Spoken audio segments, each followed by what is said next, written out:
Okay, looks like our participants level is leveling off. So as other people join in this afternoon, we'll just have them join mid-meeting and get started. Thank you everyone for signing in extra early today and joining up with us as we start our 10th MTP technical workshop. So everyone, my name is Taylor Laurent, and I am serving as the 2050 Metropolitan Transportation Plans Project Manager. This 2050 MTP Technical Workshop Series will serve as our forum for our focused and detailed group discussions on all the technical components of the 2050 plan. And we have a wide group and still growing group uh, of workshop participants today. We've got representatives from Orange, Osceola, and Seminole counties, many of our 20 cities and towns, Links, the Florida Department of Transportation, it looks like many others. So thank you everyone for your participation today. Now, we do have a bit of a shorter agenda today, with most of our time together reserved for discussion. We will begin with a brief overview of the ongoing work efforts to develop the MTP, briefly refresh ourselves on the development of the MTP funding policy, and then review and discuss the preliminary draft cost feasible tables, the first set of which were included in your agenda packets, which was attached to the calendar invitation for this meeting and is also available on our website. We'll have a link to that directly in the chat in just a few minutes. Once we do that, we'll then preview the 2050 MTP boxed funds and the anticipated processes to be able to apply for those funds, and then have an open discussion. So these topics will be followed by our public comments section and a review of our next steps for the 2050 MTP. Now, seeing as we do have many participants on today's technical workshop, if you do have any questions throughout the meeting today, please type them directly into the chat box located at the bottom of your Zoom screen. We will be pausing periodically throughout the presentation to be able to answer those questions. And if you prefer to ask your question aloud during any of those pauses, please use the raise your hand button, which is also located at the bottom of your Zoom screen, to let our team know. We will answer these questions as time permits, either during our brief pauses between these agenda sections or during our discussion period. Thank you in advance for your understanding. So with that, in terms of our status updates, we do have a couple things going on. The first is the coordination with the FDOT Central Florida Regional Planning Model. The version 8 update is still ongoing. The 2022 base year socioeconomic data was recently reviewed along with the TAZ structure. Metro Plan Orlando did provide comments on both of those items, and we are expecting to receive additional information about what 2050 socioeconomic data could look like in the near future. Once we have that information, we will be reaching out to our technical advisory committee members and their staff to help us provide some comments to FDOT on those 2050 socioeconomic data forecasts. So more information to come on that topic. Then in terms of our technical reports, recommendations, and strategies for the 2050 MTP, the large majority of that documentation is going to be completed within the next couple weeks and published to our website, which I think we're all excited about.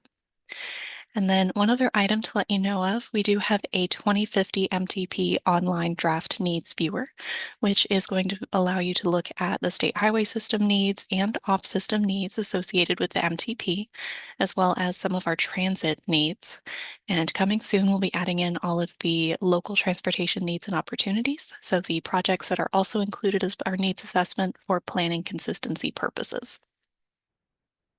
So those are the highlights of some of the work that's ongoing right now. But for a little bit of background to help set the stage for today's discussion, I will be turning it over to Allison Flewitt, who's going to walk us through the history of our MTP funding policy development this year and the work that's been accomplished. Allison? Thank you, Taylor.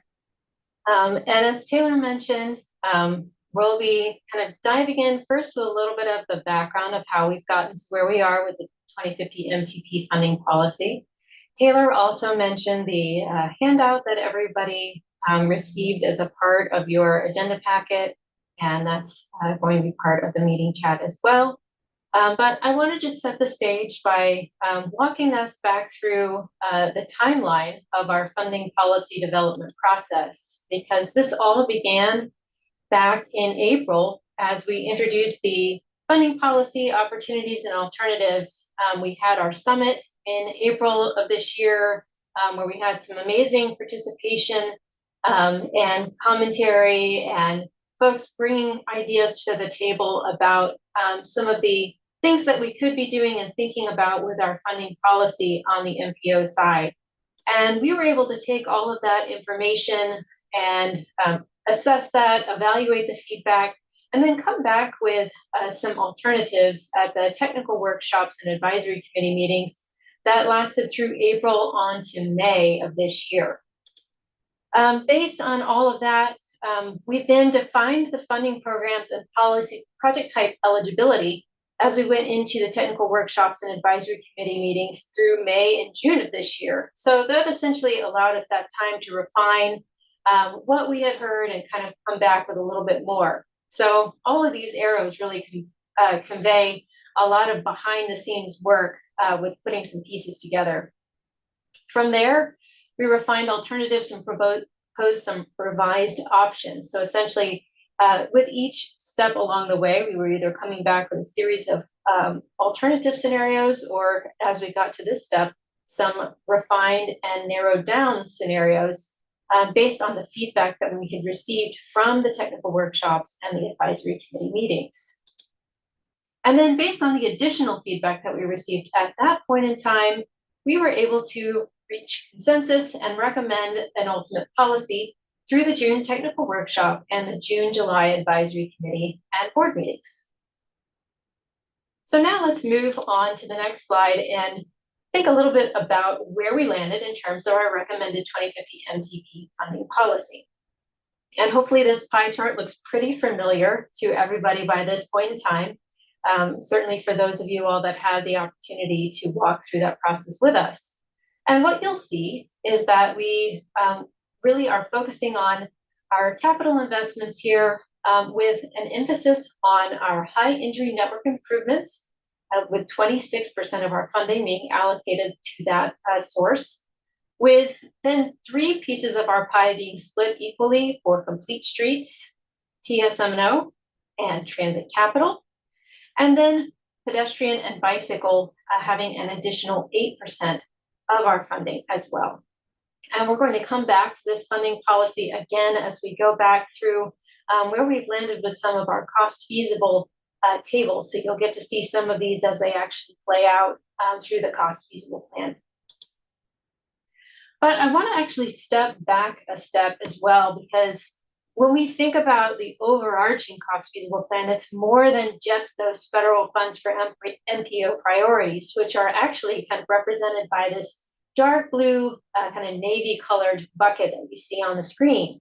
So everything that's part of that MPO funding policy is part of that $34 million a year that comes to the MPO for projects off the state highway system. And the project eligibility is based on the funding policy that we developed in collaboration with you all and with the other partners along the way. But as I mentioned, that's just one part of our puzzle. When we put together the cost feasible plan, there are many other things that we need to consider as well. And you'll see with the red bucket, we're actually looking at a large funding source here, federal and state funds for the state highway system at $54 million a year. We have a smaller bucket for federal other road funds. We'll talk about all of these in a little bit more detail in a moment. And then also a bucket for federal transit formula funds. So let's go through each of these in a bit more detail, starting with our federal and state funds for state highway system and other roads. So as I mentioned, the state highway system funds, we're looking at about $54 million annually, with an additional $9.2 million annually for our other roads funds. And these are actually categorized as projects that are going to be not as part of the SIS or the state highway system. The projects in this list are implemented by FDOT in cooperation with Metro Plan and our local governments. And what you could likely tell by kind of the scale of all of our buckets when you look at these side by side is that we have the most funding available when you put all of these types together when compared to our other funding sources. So now we also have our funding policy area. That's where we have our $34 million annually. We're allocating this based on the pie chart that we all discussed. And this is where you start to see all of those things that we pointed out as part of our high injury network, our complete streets, TSM&O, and active transportation. The projects on these lists in general are implemented by the local governments via the FDOT local agency program. Now, something that you may notice is that when you think back to what was part of that pie chart, that transit is not on this list. Well, don't worry, it's still part of our federal funds. You see it represented here, but transit is a little bit special because when we think about transit, it's actually funded by two different mechanisms. One of which is the MPO funding policy. I mentioned that 22% of our funding policy is allocated to transit capital, which is about $6.2 million annually. And just a reminder that in the development of our funding policy, we did elect to keep that portion pretty flexible, relying on collaboration with Lynx and Sunrail to understand the most appropriate way to program that on an annual basis. But beyond that, there is also FTA funding that is based on formula funds for operations, maintenance, and capital expenditures. And that can be used for both bus and rail transit. So we like to think about this kind of jointly between both the MPO federal funds as well as those formula funds that are allocated as well. So that gives us a bit of background on our funding sources. And I want to just pause a moment and see if there are any questions about what we've talked about to this point. There have not been any questions in the chat. And I'm not seeing any from our panelists here today just yet, but if there are any questions that do come up, please go ahead and put them in the chat. And I do see there is one item from, okay, so just as a reminder, part of our agenda will have public comments towards the end of the meeting. So if you want to go ahead and put your question in chat so we can prepare a response or your comment there, we can do so. Otherwise, we will be saving that towards the end of the meeting. Thank you. So then, Allison, I'll go ahead and turn it back to you. We'll head on to the next section. Taylor, thank you. All right, so that sets the stage for us to move into a review and discussion of our preliminary draft cost feasible tables. And as I mentioned, we wanted to encourage you all to reference back to the handouts that we included as a part of your agenda and that have been posted in the chat as well.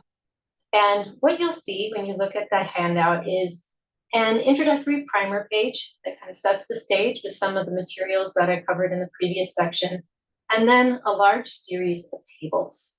And there's a table of contents at the front. Don't worry if you're having trouble navigating, just go back to that table of contents.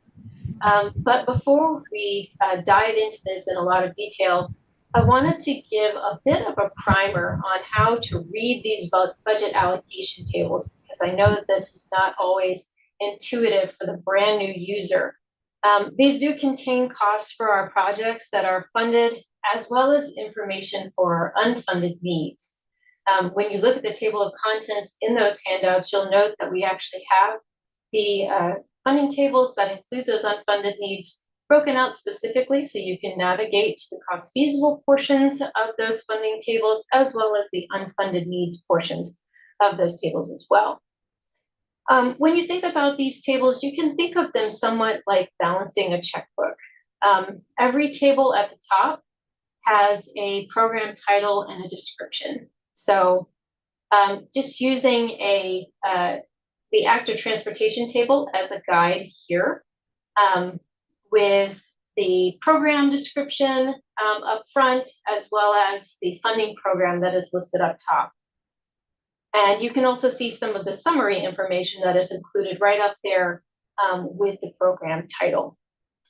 The projects that are shown in plan period 1, that shows the budgeting for projects in the years 2031 to 2035. So that's what we call plan period 1 because that goes beyond the life of our TIP. But we do include the information that is part of the Transportation Improvement Program. These are our committed funds that are included from 2026 to 2030. So that information is included in the columns that are to the left of plan period 1.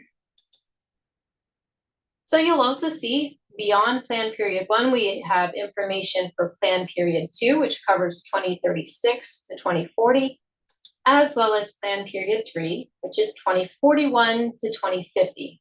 And just a quick reminder about this one, as we're kind of thinking about these planning periods. Our first 2 plan periods are 5 years each, and our third planning period is 10 years long. So if you see the dollar values being a bit higher there, that's why it's twice as long. Mhm. Apologize, Allison. Want to take a quick moment here. Um, we just got a notification in the chat that there's someone experiencing difficulties with the screen share. Wanted to pause and see if anyone is having trouble viewing the screen, if this is for one person or multiple people. So if you are experiencing difficulties and it's an individual issue, please go ahead and try exiting the meeting and coming right back in. Um, you won't miss anything, but if you do have questions, you'll be able to ask us directly once you're able to come back in. And also the entire meeting is going to be recorded or is being recorded and will be published to our YouTube channel following this meeting. And I'm seeing a couple notes. Thank you for confirming you can see the screens. So it looks like that might be one person with a couple technical difficulties and they've got it fixed. All right, there we go. Thank you for pausing there for a moment, Allison, while we got that figured out.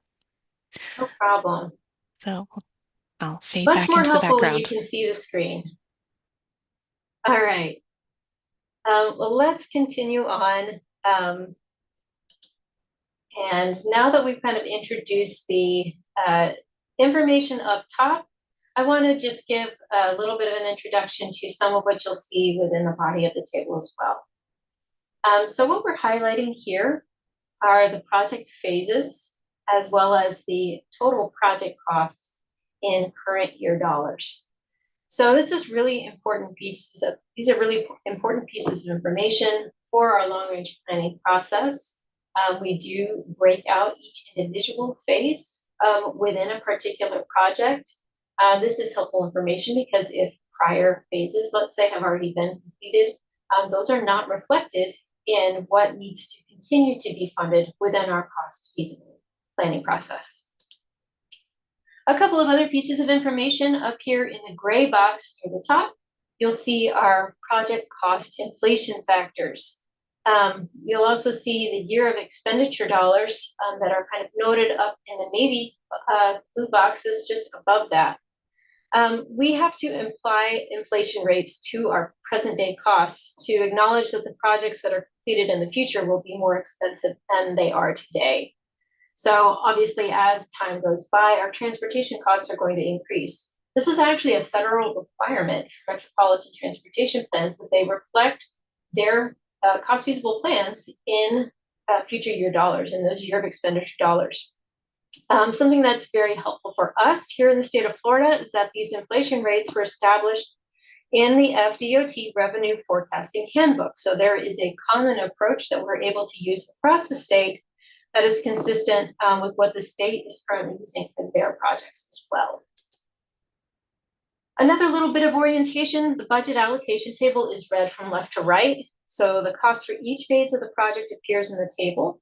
And when there isn't enough money to complete a project in one plan period, the remaining phases will just move to the next planning period.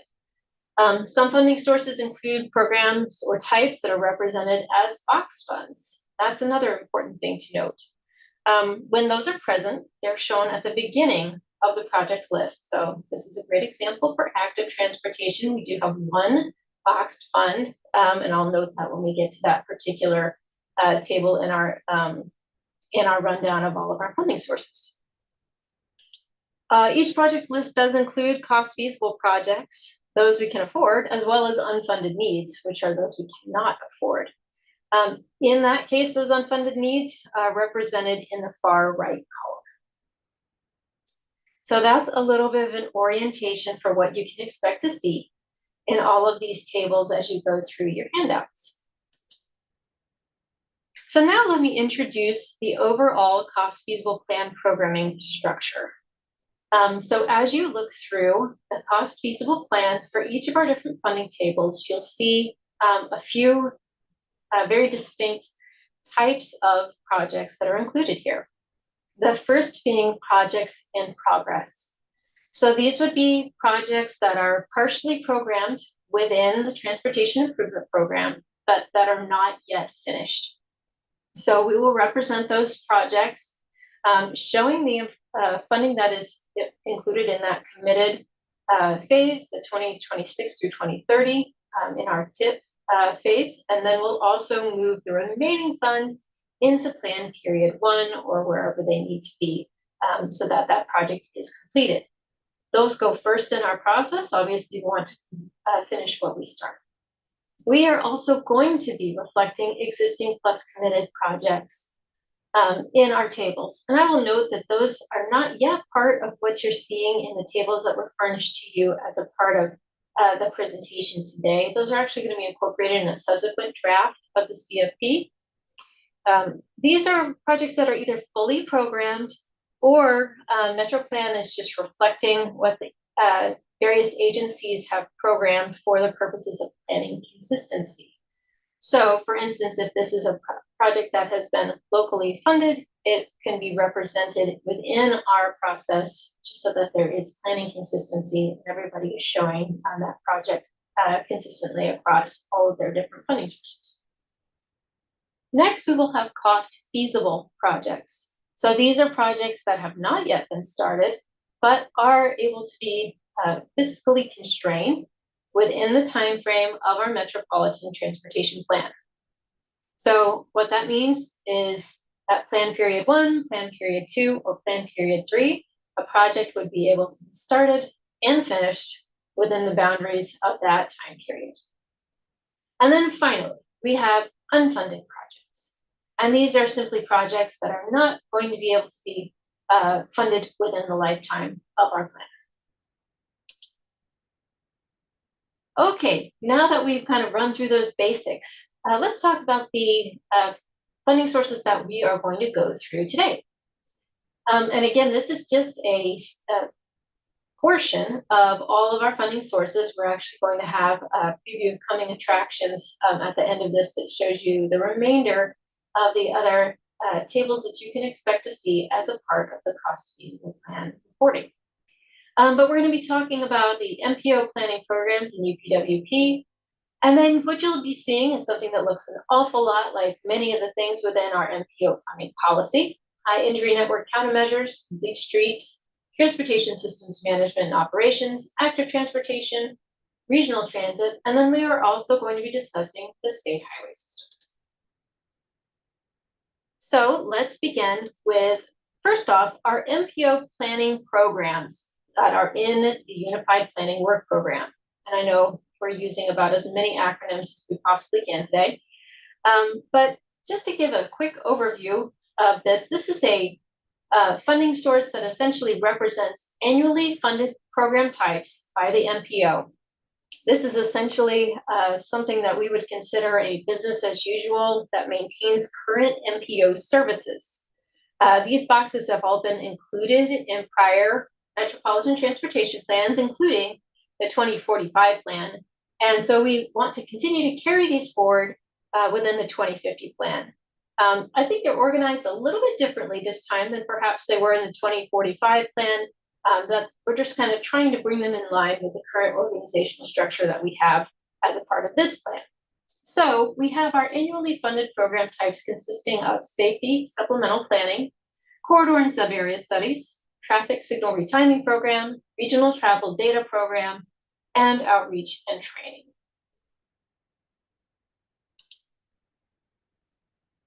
And I will just note on all of these slides, as a reference, we do have a page reference of where you can look for this information within your handout as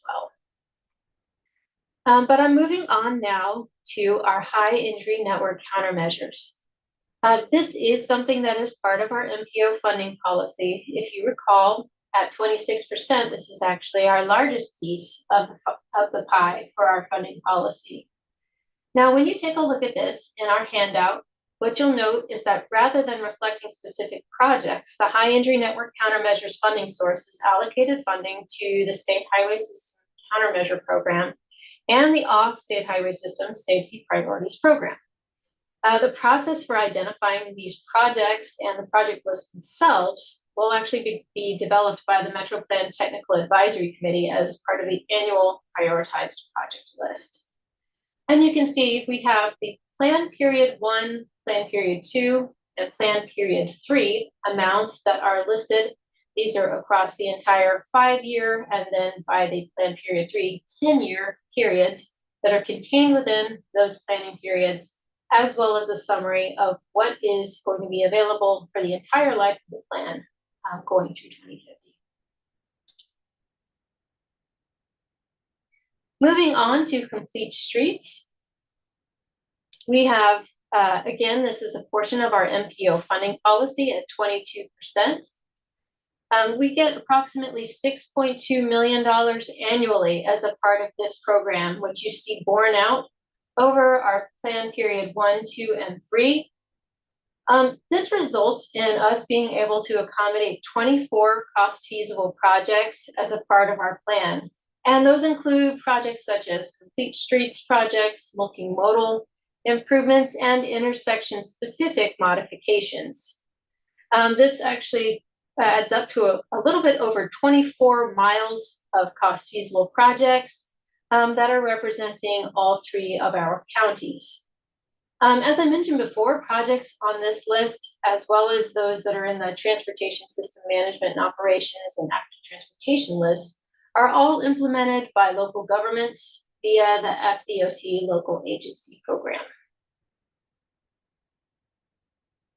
So then let's move on to the Transportation Systems Management and Operations. And thinking about this, this is again part of our MPO funding policy at 22%, which again comes out to about $6.2 million annually. We are looking at 31 projects that can be included as a part of our cost feasible plan. And these span various types of technology projects such as signal improvements, intelligent transportation system enhancements, and other technology and CAB-based solutions.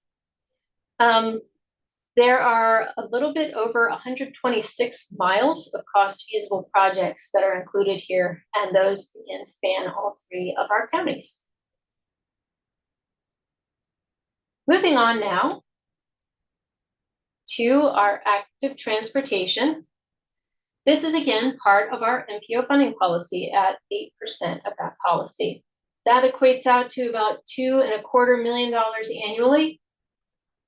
When we look at this, I wanted to note, and we actually pointed this out in our tour of the handout, we have one boxed fund represented as a part of the cost feasible project list. This box fund is for the school mobility and hazardous walking conditions projects. And that is essentially one of our projects that we have listed here. And there are 7 additional specific projects that are also included here. And those projects are a little bit over 10 miles long in overall length here. We're focused on new and extended multi-use trails and shared use paths as a part of the project types that are being specifically addressed by this funding source. So at this point, I'd like to just take a quick pause. We're focused in most of these other things that I just went through specific to the MPO funding policy type sources. So I'd love to hear if there are any questions that folks have about these funding sources we just went through. So if any of our panelists have any questions, feel free to either raise your hand or type your question into the chat. I haven't seen any come in yet, though, so it looks like we're all following along with the excellent tour Allison is giving us today. And still not seeing anything just yet. Oh, we did get one question. How can we identify a boxed fund in the 2050 MTP? So there are Allison, I'll get this one started. There are three that are included in the 2050 MTP. Allison's noted one, or all three actually. The first two lists that are described as programs under our high injury network um, category list, and then this third one here for school mobility and hazardous walking conditions box funds. So within the tables themselves, you'll see them listed as one of the first or second records on those particular needs lists and those tables that you have in your agenda packets. And I will be talking a little bit more about those in detail following our discussion and tour of each of these tables. So we will come back to that one a little more specifically about those boxed funds. Do we have any other questions? Or not seeing anything just yet, we will go ahead and kind of keep going here, Allison. All right. Mhm. So I mentioned that regional transit is a little bit of a hybrid when compared to some of the previous tables that we have been talking about, because we have two different things that are happening when we look at our regional transit within the cost feasible plan. A portion of our regional transit funding is coming through the MPO funding policy. So as you may remember from our pie chart, 22% of our MPO funding policy was allocated toward transit capital investments. So that's about $6.2 million annually that help expand the public transportation system. And what you can see is that those funds, I think I mentioned earlier, those are programmed annually in cooperation with Lynx and Sunrail. But in our tables, when you look at this one in the handout, you'll notice that they also show a federal pass-through for both capital and operations and maintenance expenses. This is approximately $19 million annually for both bus and rail transit. So when we start to add all of these things up, we have all of these things coming into our plan periods 1, 2, and 3. Obviously, when we looked at the previous funding sources compared to this funding source, it's a lot bigger numbers when we start to see all of these tallied up over the life of the plan. And that's where the two different things start to come into play together. And you see those larger numbers there. I also want to call attention to the number of cost feasible policies and programs that are shown here, which is 7. We are not identifying specific projects as a part of regional transit. This is really focused specifically on those program types that are being identified either for continuing capital or continued operations and maintenance. Again, the intent here is that that is something that is more flexible and evolves kind of as it needs to determine the particular projects that come out of those programs. But I want to pause after this one because it is a little bit of a unique circumstance to see if there are any questions. Mhm. And while we wait to see if there are any questions, I will add on to what you were just saying, Allison, that while the MTP regional transit table is relatively lean to allow that maximum flexibility, for details about specific projects or capital investments that are being made, it's best to reach out directly to Lynx or to Sunrail respectively to see exactly what those projects are. And as they are identified by our partners, we try to incorporate those within the MTP as well for planning consistency. All right, and I'm not seeing any other hands raised from our panelists or questions in the chat. So Allison, I think we can go to the last table. Very good. All right, so wrapping up the tables that we are discussing today is the state highway system. So if you'll think back to the buckets that we were looking at earlier in our presentation, what we're considering here is a combination of our state highway system, and these are the non-SIS, so we're taking out anything that's on the interstate or part of the strategic intermodal system, Those are going to be addressed separately as part of our coming soon list of tables. But this also combines your other roads funds. As a reminder, those other roads are considered non-CIS and also non-state highway system. So it blends those two things together. The projects on the state highway system list will be implemented by FDOT. So this is a little bit of a different approach as compared to things that come through our MPO funding policy. But they are done in cooperation with Metro Plan as well as obviously the affected local governments. When we think about what is represented here, we have 20 cost feasible projects that are included as a part of this funding table. They include capacity expansion projects, operational improvements to these roadways, as well as intersection modification projects, and result in over 26 miles of cost feasible projects from all 3 of our counties. So I'm going to pause just one final time because this one, again, is a little bit unique compared to its brethren that we just talked through. Any questions about the state highway system? I am not seeing any questions in the chat, Allison, nor any hands raised from our panelists. So I think we can continue forward. Okay, well, we are nearing the end of my portion here. I appreciate everybody's patience as we've kind of gone through this today. I encourage everybody to spend some time taking a look at what has been sent out via our handouts. And certainly any questions or thoughts will continue to be appreciated. But there is also more to come. We have some additional tables that are being prepared that round out kind of the remainder of the things that we need to be considering as part of our cost feasible plan and unfunded needs. Those include the interstate highway system and strategic intermodal system, as well as the Florida Turnpike Enterprise and our aviation table. In addition, we are also going to be generating tables for some of our local transportation needs and opportunities. And we've heard Taylor and I mention the term planning consistency several times.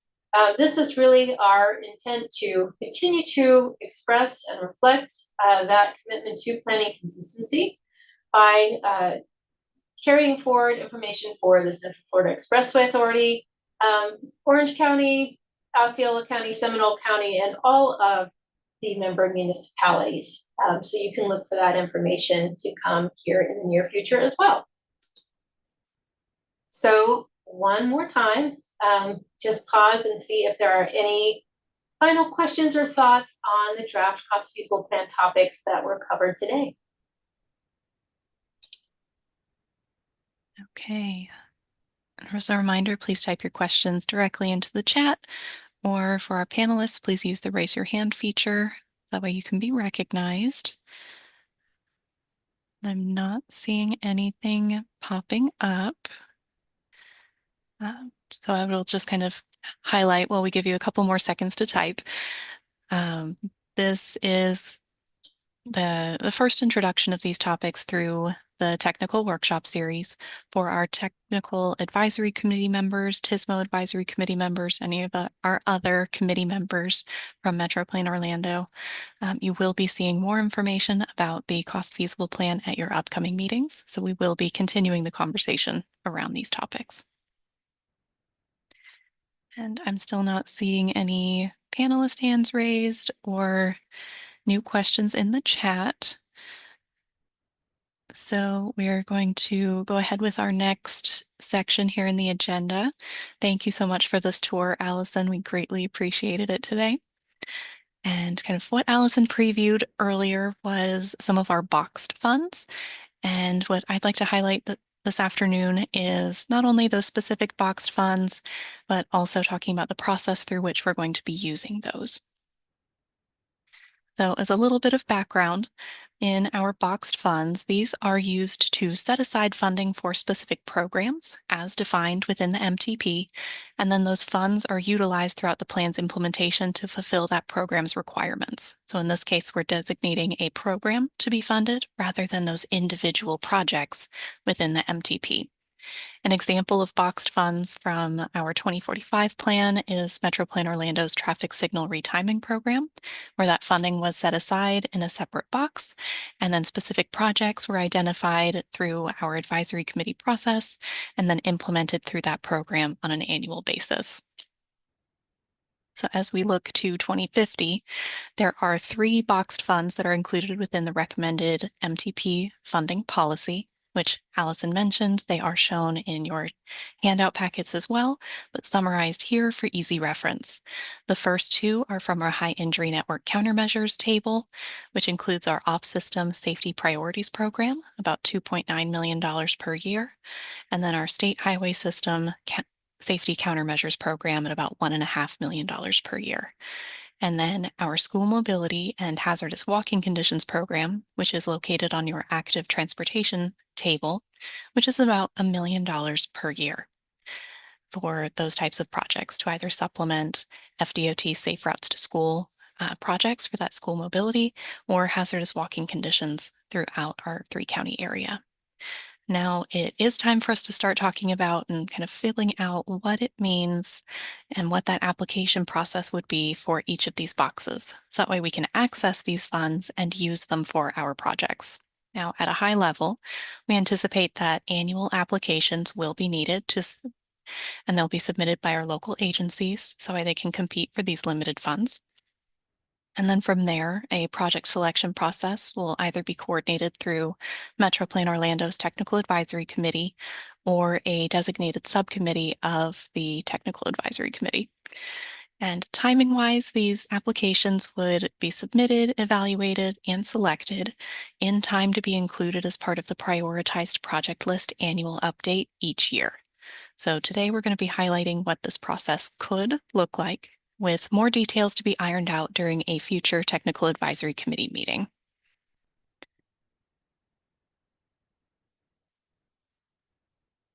Oh, and one other item to note before I get excited about the applications, these three boxed funds. So while they're listed as boxes here, those projects are identified as part of the PPL process as they move forward. And as I'll highlight on the next couple slides when we talk about these three boxes themselves, they would be programmed through the Transportation Improvement Program and FDOT's LAP program and implemented through that. So we'll come back to those in just a little minute. So thinking about that application, what would that include? So while we have not yet discussed this with our technical advisory committee that will be coming soon, we do anticipate that these applications will include some very basic information about who the applicant is, what specific project is being applying for these particular funds for its relevant category. So what are the project name, limits, description, a map of that project, as well as some purpose and need information so we know what the project really is. And then cost estimates so we know how much funding is being requested for each individual project application. Then we'll likely be asking some additional qualitative information, such as how the proposed project addresses the goals and objectives of the 2050 MTP, because we need each of these applicable projects that will ultimately be selected to use these funds from our different boxes to move to support and implement the goals and objectives of the 2050 MTP. So of these three programs, let's talk a little bit more about each one, what those eligibility items might be. And again, keeping that important note about how they would be implemented if a project is selected. So for our off-system safety priorities program, so the off-state highway system program under our high injury network countermeasures list, this program would be for TMA funds, so transportation management area funds, to support safety improvements on our local high injury networks implemented by local governments. So that's part of our requirements for this particular program for that project that it needs to be located on either a regional, county, or local high injury network and be able to show that supplemental information. That annual call for projects will be in the same timeline and sync with our annual PPL update with those project applications, as we kind of briefly mentioned just a moment ago, to be evaluated based on factors that will be established by our technical advisory committee or one of their designated subcommittees. And again, for this particular program, these projects would be implemented by local governments via the FDOT local agency program. And as a reminder that for all TMA funds, these projects do need to be located on the federal aid network. So for a quick rule of thumb, that means the project needs to be federally functionally classified. So as we move forward and really nail down what all of these particular programs are, what they include, what an application looks like, and any other requirements, we will make sure that all of that is clearly defined. So that way we're only considering projects and we're only asking our local government partners to fill out applications for projects that are meeting these minimum requirements.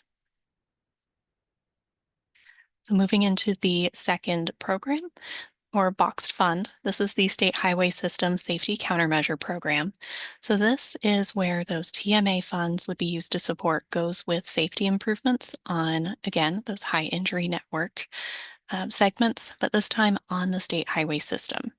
So to be able to uh, do this the most efficiently, we will have MetroPlane Orlando doing coordination with FDOT's pavement maintenance program, their resurfacing program, to identify which candidate projects are on the list for near-term resurfacings and what opportunities there are for safety improvements and goes with elements to be able to improve safety on those candidate projects.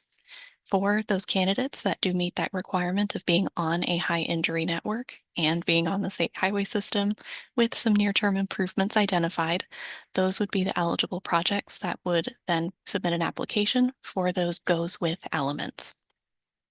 Again, that annual call will still be in that same time frame to occur with our annual prioritized project list update. And once applications are submitted, they will be evaluated based on factors, again, established by our technical advisory committee or a designated subcommittee by the TAC. So then going into our third boxed fund, this is the School Mobility and Hazardous Walking Conditions Program, located under our active transportation plan table. And in terms of this one, this is where TMA funds will be used to supplement FDOT's Safe Routes to School projects within our 3-county area or advance projects to mitigate hazardous walking conditions. So what we're recommending for the first year of this program, that we limit that program, again, because it's about $1 million per year, to purely serve as a Safe Routes to School supplemental fund for the first calendar year in 2026, and then reevaluate the application process specifically for this program during calendar year 2027 and work through that with our MetroPlane Orlando Technical Advisory Committee or a designated subcommittee at that time. But as a reminder, any of the projects where supplemental funding would be used for those Safe Routes to School projects, or if any other projects come forward out of this, they would be implemented by local governments via the FDOT local agency program. And I did see one question come up in the chat, so that was excellent timing as we get to our questions point. So if anyone else does have any questions, feel free to raise your hand. I'll keep an eye out for those from our panelists as well as in the chat. But there was a question of asking, when is the prioritized project list update timing? So that draft prioritized project list is provided for our advisory committees at MetroPlane Orlando in their May and June meeting cycles. So that means any applications, reviewing, and evaluations of those applications would all have to be completed and done prior to that prioritized project list preview during the May-June timeframe. So hopefully that answers your question, but if there are any follow-ups, please go ahead and put them in the chat.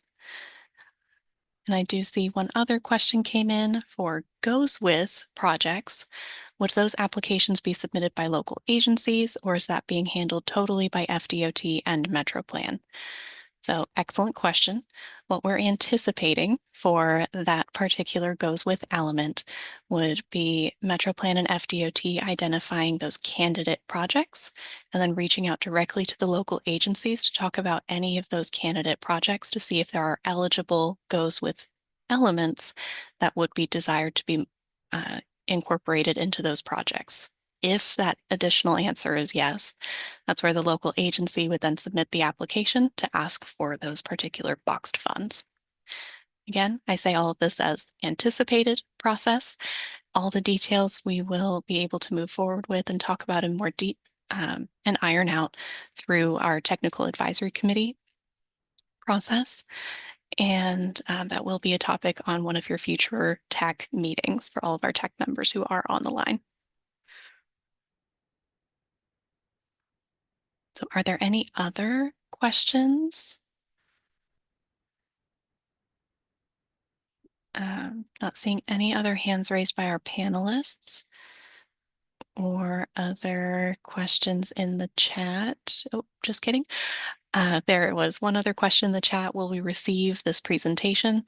Yes, these presentations are provided and are published to our website following the meetings, and you'll get a link directly to that in a follow-up email from me, usually within a week after each of these technical workshops.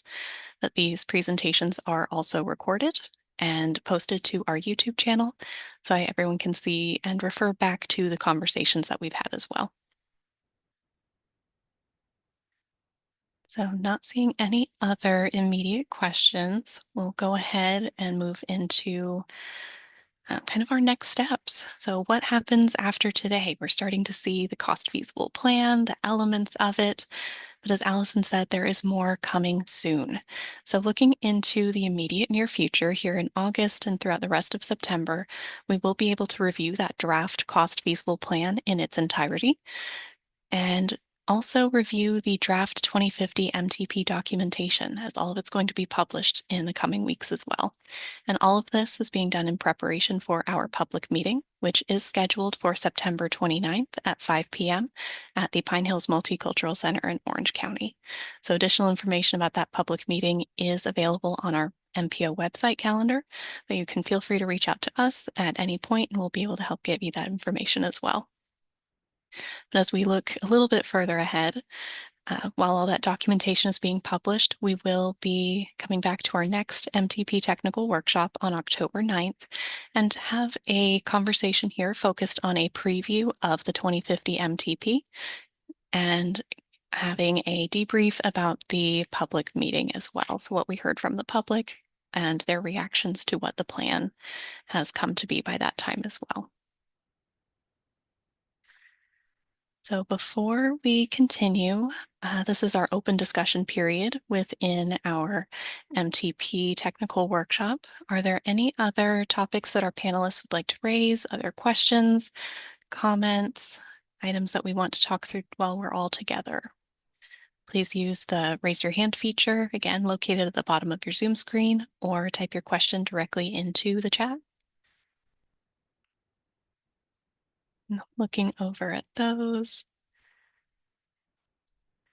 I'm not seeing any new items in the chat, so we'll go ahead and move to our public comment period. And I do see that someone's hand has been raised for quite a while, so I thank you for your patience. We will be opening the virtual floor for our public comments. So I do see we have one member who wishes to make a comment.